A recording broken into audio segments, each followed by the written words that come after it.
السلام عليكم. مرحبا بكم معايا فيديو جديد بدون سكر بدون دقيق وبدون جلوتين. غادي نحضروا هاد الكيكه. الحلاوه ديالها يعني بحال الكيك العادي وفي نفس الوقت ما فيهاش السكر. كتجي رائعه بواحد الطعم مميز. انا متاكده الا جربتوها تولي معتمده عندكم وغادي توليو تفضلوها على الكيكات اللي متعودين عليهم. ونبداو في المكونات على بركه الله. غادي نحتاجو 3 ديال الحبات ديال البيض. انا هنا الحبات ديال البيض اللي عندي حجم هكذا كبير. اللي عندهم الحجم متوسط او صغير ديروا حتى 4 ديال البيضات. والمكونات اللي كنخدموا بهم جميع انواع الكيك ماشي غير هذه. يستحسن انهم يكونوا خرجناهم من قبل من الثلاجه، يكونوا بدرجه حراره المطبخ. غادي نزيد كيس ديال سكر فانيليا. اللي ما بغاوش يستعملوه راه ممكن عوضوا هكا بقشور ليمونه او حامضه. غندير قبيصه ديال الملح ونخلط غير شويه. ممكن انكم ديروا هاد المكونات كلهم في الخلاط ديال مونينكس اللي كنطحنوا به العصير.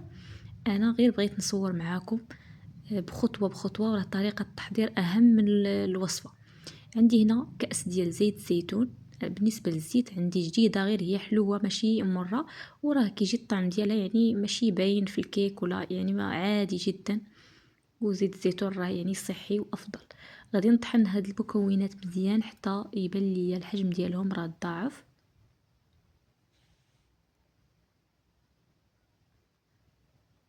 وغادي نخلي هاد الخليط هذا جانبا. هنا عندي الخلاط اللي درت فيه كأس وربع ديال الحليب، اللي زدت عليه واحد العلبة ديال الياغورت طبيعي. هنا عندنا كاس وربع ديال الحليب مع علبة ديال الياغورت طبيعي، وعندي 10 الحبات ديال التمر. التمر ديرو على حسب الحلاوه اللي كتبغيو. انا هاد الكيك هذا راه جا الحلاوه اللي هي متوازنه، يعني ماشي حلو بزاف، يعني حلاوه عاديه جدا. اللي كيبغيو الحلاوه زايده زيدوا العدد ديال التمر، او ممكن تزيدوا حتى 2 معالق هكا ديال العسل الطبيعي او دبس التمر. وبالنسبه للناس اللي عندهم السكري وبغا يتناولوا هاد الكيك، راه الا كان عندكم يعني على حسب نوع ديال السكر، يعني واش ما عرفتش انا واش من درجه اولى ولا يعني ممكن انهم يتناولوا التمر لكن بواحد القياس اللي هو محدد. ديروا القياس اللي بغيتو تاع التمر، يعني نتوما كتحكموا في الحلاوه، تقدروا تزيدوا التمر او تنقصوا على حسب الحلاوه اللي كتبغيو. هنا عندي واحد 2 حبات ديال التمر اللي قطعتهم هكذا رقاق مع شويه ديال الكركاع. وغادي نبدا نضيف هنا عندي الشوفان اللي طحنته هكذا في داك الطحان ديال العطريه حتى كيولي بهذا الشكل هذا. بالنسبه للناس اللي عندهم حساسيه ديال الجلوتين، كنعرفوا ان الشوفان ما فيش الجلوتين. غير هو المشكل كيكون في المطحنات، يعني يقدر يكون تطحن فيهم القمح هكذا من قبل. الناس اللي عندهم حساسيه يعني راه كياخذوا، راه عارفين تياخذوا هكا الشوفان بدون اللي كتكون مكتوبه فيه بدون جلوتين، كيكون هكذا في الباكيه. الناس اللي ما عندهم حتى مشكل راه تاخذوا الشوفان عادي وطحنوه مزيان.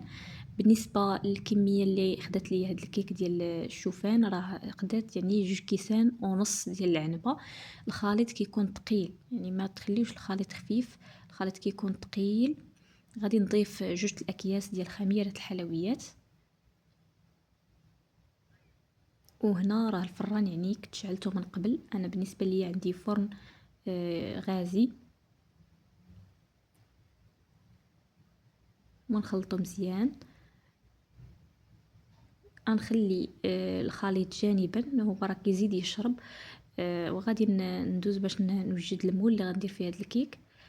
بالنسبه للحجم ديال المول راه فيه 22 سنتيم، يعني مول الحجم ديالو اللي متوسط ماشي كبير بزاف. الا درتو مول كبير راه ما غاديش تجيكم يعني الكيكه طالعه كيف ما جاتني انا.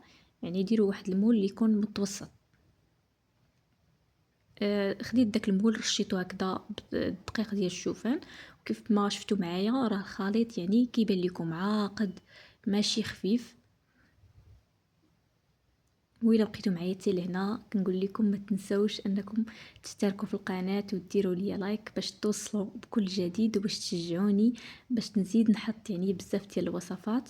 واي سؤال خليه لي في التعليق، راه كنجاوب على جميع التعليقات. واي وصفه يعني بغيتوني نحضرها معكم ايضا كتبوها ليا وغادي نوجدها معكم ان شاء الله. بالنسبه للمكسرات اللي درت، كان عندي هكذا شويه الكركاع اللي قطعته، شويه اللوز، وشويه ديال هكذا اللوز اللي هو كونكاسي. بالنسبه للمكسرات ضيفوا اللي متوفر عندكم، يعني هذه المرحله ديال التزيين كتبقى اختياريه. ممكن انكم يعني اللي ما متوفرينش عندها المكسرات راه ممكن ديرها غير هكذاك بلا مكسرات، تدخلها الفران من بعد ما تخرجها زينيها باللي عندك كوك ولا اللي كان متوفر. من بعد ما خرجناه من الفران يعني خدات معايا تقريبا لمده ديال 40 دقيقه، كانت واجده وراه كتجي خفيفه ما شاء الله، واحد الدرجه ما كتخيلوهاش. واخا كنديروا العجين الخليط اللي هو ثقيل راه كتجي خفيفه. بالنسبه للخليط ضروري يكون ثقيل، لان الشوفان كيف ما قلت لكم ماشي بحال الطحين، يعني ما تخليوش الخليط خفيف. راه اصلا يعني في الكيكات ماشي غير هادي السبب اللي كيخلي الكيكه كنديرها في الفران وكتبان لنا تنفخات من بعد ما كنخرجوها كتهبط، هو الطحين يعني تيكون قليل. حاولوا انكم دائما تعرفوا كيفاش تحكموا في الكميه ديال الطحين، هي اللي كتخلي الكيك ينجح معانا. داكشي علاش خليت لكم يعني جميع الخطوات باينين، وحاولت نبين لكم حتى القوام ديال الخليط كيفاش داير، راه ثقيل يعني ماشي خفيف. بالنسبه للتزيين انا هنا درت له واحد الدهنه خفيفه هكذا بالناباج، ديروا العسل ولا التمر اللي بغيتو، غير باش يعطيها هكذا واحد اللمعان.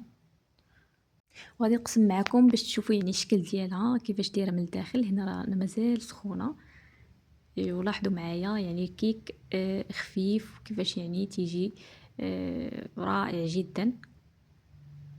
حنا يعني عندنا فكرة ان الحاجة اللي صحية راه غادي تكون ما بنيناش، ولا الحاجة اللي بلا سكر ما غاديش تجي هذيك، لكن هذا الكيك هذا كيف ما قلت لكم راه ما تفرقوش بينه مع الكيك العادي. ولكن بالنسبة للطعم راه شي حاجة اللي رائعة. الا بغيتوا بزاف ديال الوصفات هكذا صحيين بلا دقيق بلا سكر خليوها لي في التعاليق، واي وصفة يعني بغيتوا نجرب معكم كتبوها ليا. وشوفوا يعني الكيك راه كيجي هشيش ورائع وبنين وما تشبعوش منه.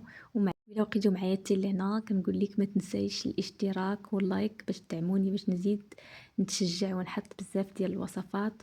وكتبوا لي في التعليق شنو هي الوصفه اللي تبغيوني نحضرها معكم في الفيديو الماجي، واش تبغيو يعني بزاف من الوصفات هكذا اللي يكونوا صحيين.